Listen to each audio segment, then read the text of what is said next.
So hey guys, welcome back to the channel. Today we'll start with the medieval history. और medieval history का जो पहला topic होगा वो होगा advent of Islam in India. That's what we are going to study today. तो जो सबसे पहले हैं हम बात करेंगे सोर्सेज की. ठीक है. सो जो ये हमारे सोर्सेज हैं, राइट, सोर्सेज में हमें कहाँ से पता चलता है medieval हिस्ट्री के बारे में. पहला जो है वो है छाछनामा. छाछनामा जो है वो अली कुल्फ़ी ने लिखी थी. कुल्फ़ी बोल के सॉरी, कुफ़ी, बट कुल्फ़ी से याद रहता है, so you can take it as mnemonics. ये जो किताब है छाछनामा, ये नरेट करती है स्टोरी किसकी, अरब इन्वेजन्स के टाइम में, जो कि मोहम्मद बिन कासिम ने किया था, इन्वेड किया था उस टाइम में अराउंड 711 AD के आसपास में. उस टाइम ये जो सिंध वाला जो जोन था, इसको रूल करता था राय डायनेस्टी. कौन रूल करता था? राय डायनेस्टी. और इनके मरने के बाद इनके जो मिनिस्टर थे, ठीक है, छाछ, वो अगले रूलर बने. सो छाछ बिकेम दी नेक्स्ट रूलर. और उसके बाद जो छाछ के जो बेटे थे उनका नाम था दाहिर. ठीक है. सो दाहिर अपनी फैमिली के साथ पेरिश हो गए थे. नेक्स्ट जो है हमारा वो है अल बिरूनी. ठीक है. सो अल बिरूनी की अगर मैं बात करूँ तो पेन का कलर चेंज करना पड़ेगा. अल बिरूनी अराउंड 973 से 1050 AD की हम बात कर रहे हैं इस वक्त. इस टाइम पीरियड पे ये अल बिरूनी जो थे कहाँ से थे? आज के मॉडर्न डे में जो एरिया है उज़्बेकिस्तान. ठीक है. सो उज़्बेकिस्तान एरिया से ये थे. ठीक है. और ये पॉलीगॉट एंड पॉलीमैथ भी थे. ये इंडिया में रहे थे काफ़ी टाइम तक और इन्होंने अपनी इंडिया के बारे में काफ़ी कुछ लिखा था इन हिज बुक किताब उल हिंद. यहाँ पे ये वाला जो पार्ट है आपका किताब उल हिंदी बहुत इम्पॉर्टेंट है, बिकॉज इस पे भी क्वेश्चन आ जाता है कभी कभी कि किताब उल हिंद किसने लिखा था. So Kitab ul Hind was written by Al Biruni, right. मैंने हाईलाइट भी कर दिया है. तो उसके बाद ये जो है सोशल रिलीजियस, मतलब ये अपनी बेसिकली अपनी किताब में भी इन्होंने किस पे बात किया है? सोशल रिलीजियस कंडीशन जो इंडिया की थी जब मोहम्मद गजनी ने इन्वेड किया था, आक्रमण किया था हमारे भारत पे. एक और चीज़ है जो इंटरेस्टिंग है वो मैं बता देती हूँ. पॉलीगॉट का एक्चुअली में मतलब क्या होता है? सो बेसिकली पॉलीगॉट का हमारा जो है वो मतलब होता है जो कि पूरा का पूरा वर्शिप करे पैंथियन को instead of having a patron deity, उसको हम पॉलीगॉट बोलते हैं. सिंपल लैंग्वेज में अगर मैं इसके बारे में बोलूँ तो पॉलीगॉट का मतलब ये भी होता है जो कि अलग अलग लैंग्वेजेस बोलते हैं. तो यहाँ पे पॉलीगॉट का मीनिंग हम लेंगे someone who speaks different languages, because since ये अलग जगह से थे और इन्होंने किताबें लिखी थी और ऐसी किताबें जो हमें समझ में आए, तो definitely for writing a book on a different country you need to understand the language of it, then only you would be able to survive in that particular country, right. और पॉलीमैथ का मतलब होता है पॉलीगैट, different languages जो जानता हो या बोल पाता हो. और पॉलीमैथ का मतलब होता है एक ऐसा व्यक्ति जिसको बहुत ज़्यादा नॉलेज हो. ठीक है. पढ़ के वो जो है उस पर्टिकुलर चीज़ में काफ़ी नॉलेजेबल हो जाता है, या हम बोल सकते हैं उस बात का, उस पर्टिकुलर सब्जेक्ट का वो विशेषज्ञ हो सकता है, एक्सपर्ट हो सकता है. ठीक है. अब इन अल बिरूनी ने क्या किया था? इन्होंने हाईलाइट किया था. क्या हाईलाइट किया था? इंडियन सोसाइटी की वीकनेस, कमज़ोरी क्या थी भारतीय सोसाइटी की, इसके बारे में इन्होंने बात किया था. During the time period of Indo Islamic invasions आप कह सकते हो, या सिंपली शब्दों में कहूँ तो मोहम्मद गजनी के इन्वेज़न के टाइम में सोशल रिलीजियस कंडीशन क्या थी और इसके अलावा इंडियन सोसाइटी की वीकनेस क्या थी. ठीक है.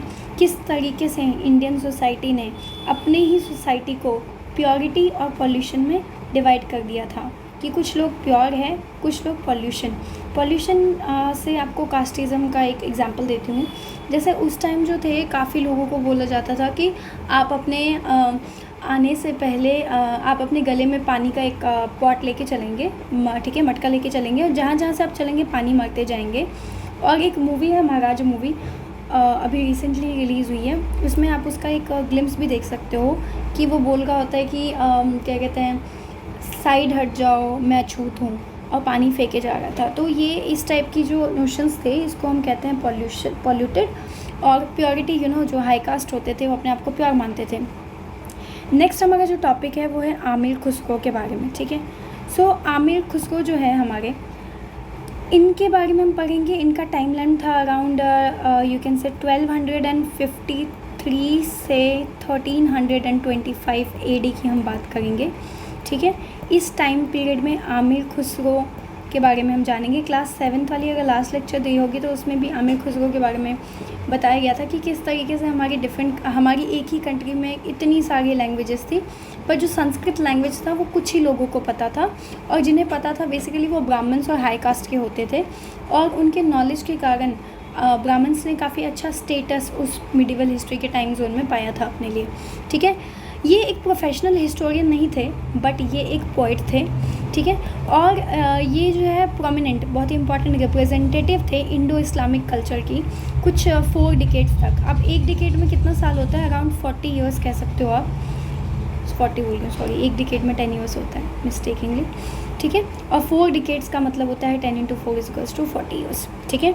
तो दिल्ली सल्तनत के टाइम में इन्होंने काफ़ी विख्यात पाई थी, इन्होंने काफ़ी ये फेमस हुए थे। इनको तूते हिंद के नाम से भी जाना जाता है, ठीक है।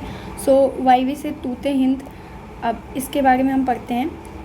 तूते हिंद, और we can say father of Hindustani music और कव्वाली म्यूज़िक जो है इन्हीं ने फेमस किया था, इसलिए इनको कव्वाली म्यूज़िक और हिंदुस्तानी म्यूज़िक के फादर भी कहा जाते थे। ये पर्शियन और उर्दू के स्कॉलर थे, ठीक है, जिसको उस टाइम में हिंदवी और देलवी बोला जाता था। ये बलबन के कोर्ट, अलाउद्दीन खिलजी एंड घियासुद्दीन तुगलक के कोर्ट में थे।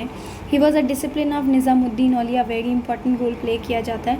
निज़ामुद्दीन औलिया के बारे में एक और बात कही गई थी कि ये कभी अलाउद्दीन खिलजी से नहीं मिले, और एक बार गुस्से में आके जब अलाउद्दीन खिलजी जो है वो निज़ामुद्दीन औलिया से मिलने गए तो वो पीछे के गेट से निकल गए थे। सो कुछ चीज़ें हैं जो हिस्ट्री में बहुत इंटरेस्टिंग है, अगर आप पढ़ोगे तो will get to know. In fact yesterday when I was studying Balban का टॉपिक, तो ऐसा लग रहा था जैसे मैं उस टाइम जोन में चली गई हूँ, राइट।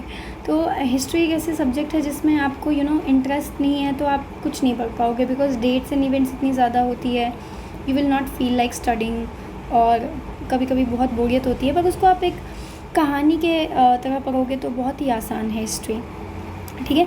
तो डिसिपल थे वो निज़ामुद्दीन औलिया के। मैं किसकी बात कर रही हूँ? V am talking about Aamir Khusro over here, Aamir Khusro, ठीक है।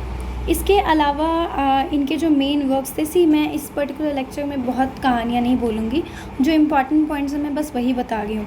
And right now we are talking about sources of Indian history, ठीक है। तो इनके जो मेन वर्क थे वो है Miftahul Fateh, military campaign of Jalaluddin Khilji, Tarikh Ilahi और खजैमुल फतेह, तुगलकनामा बहुत ही इंपॉर्टेंट था, जिसमें घियासुद्दीन तुगलक की जो है विक्ट्री के बारे में बात किया गया था, इजाज़े खुसरवी। ये सब इतना पढ़ने की ज़रूरत नहीं है, लेकिन आशिका एक इम्पॉर्टेंट चीज़ है, ठीक है। तो आशिका देवल की रानी जो थी उस टाइम की, उसकी कहानी है। एक सेकेंड, ये थोड़ा वो हो गया, राइट। सो आमिर खुसरो की जो बहुत इम्पोर्टेंट मेरे को एक टॉपिक अच्छी लगती है इनकी कई सारी योगदान में, ये आशिका वाला जो था, this is something which is very important. ये कहानी है देवल रानी और गुजरात के प्रिंस के ऊपर। ये it's a love story. Google पे आपको इसका नरेशन मिल सकता है, तो you can go and find. Next topic है हमारा ज़ियाउद्दीन बर्नी, राइट।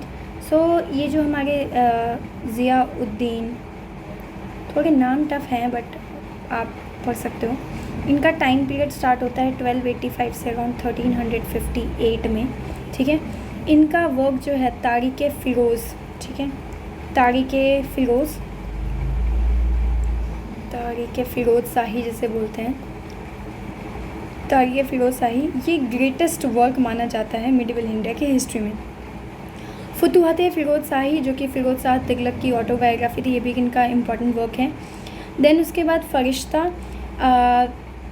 इसमें फ़रिश्ता जो है इन्होंने तारीख़ फ़रिश्ता लिखा था, जो कि 13 वॉल्यूम्स में डिवाइडेड है। अलग अलग रीजन्स, भारत के अलग अलग रीजन्स की हिस्ट्री इसमें है, ठीक है। और हिस्ट्री ऑफ सूफीज़म का भी एक बहुत इंपॉर्टेंट पार्ट है। इन्होंने फ़रिश्ता ने गुलशन इब्राहिमी भी लिखी थी, गुलशन इब्राहिमी भी लिखी थी। और ये जो गुलशन इब्राहिमी है ये डेडिकेटेड है पेट्रॉन इब्राहिम आदिल शाह की। Don't go with what ever I am writing, ये नोट्स बिल्कुल सामने में है, आप स्क्रीनशॉट भी ले सकते हो इसका, ठीक है। Next is Al Masudi. 10th century AD में इन्होंने एक बहुत इंपॉर्टेंट रोल प्ले किया था। अल मसूदी की अगर मैं बात करूँ सेंचुरी AD, तो ये बगदाद के एक ट्रैवलर थे जिन्होंने social life, religious, custom, history और जोग्राफ़ी इंडिया की जो है उस पर लिखी थी अपनी किताब मुरूज उल जाहिब में। कौन से में? मुरूज उल जाहिब में। एंड इन्होंने बनारस को रोम से कंपेयर किया था, so that is why it's a important part of the history sources. Next Ibn Battuta, भाई ये तो मतलब बहुत ही प्यारा टॉपिक है। ये एक मोरक्को के ट्रैवलर थे जिन्होंने अपनी किताब लिखी थी किताब उल रिहला, किताब उल रिहला, ठीक है।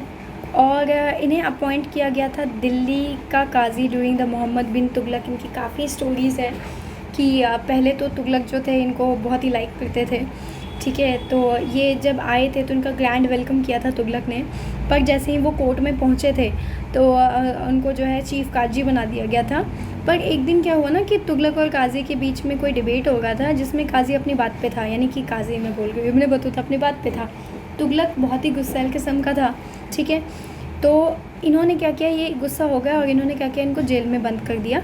बट इब्ने बतूता ने कुछ ट्रिक्स प्ले किया और ये बाहर निकल गए और उसके बाद ये भाग गए। इतना ही नहीं, जब वो भागने के बाद दूसरे देश में पहुंचे थे तो उन्होंने किसी से पूछा ये कौन सी जगह है, तो उन लोगों को पता था तुगलक और उसकी कहानी, तो उन्होंने उसको बोला था कि ये तुगलक का शहर है और वो वहाँ से भी भाग गए। So he talked about decades in various parts of the country, hmm, ठीक है। पोस्टल सिस्टम ऑफ इंडिया जिसको उलूक कहा जाता था और दवा कहा जाता था, ठीक है, दवा। और ये डिस्क्राइब करता था कोकोनट और पान की टेस्ट के बारे में। इन्होंने अपनी खुद किताब में कोकोनट का स्वाद और पान के स्वाद के बारे में कुछ ऐसा लिखा था कि करना चाहिए लोगों को टेस्ट जिन्होंने कभी नहीं टेस्ट किया था। तो कोकोनट एंड पान को काफ़ी ज़्यादा इसने प्रेज़ किया था। Taste of coconut and paan that he found in the native regions of India. Rajatarangini Kalhana, political history of Kashmir, और पृथ्वीराज रासो जो कि चांद बरदई ने लिखा था। ये सारे के सारे important sources of medieval India history हैं। आई होप ये सारे टॉपिक याद हो गया होगा। From to next video I will go ahead with the first Turkish invasions of India and उसके बाद हम लोग टोमर्स ऑफ दिल्ली एंड राजपूत्स के बारे में पढ़ेंगे। So stay tuned and you can subscribe to the channel if you like my watching my videos. Thank you so much.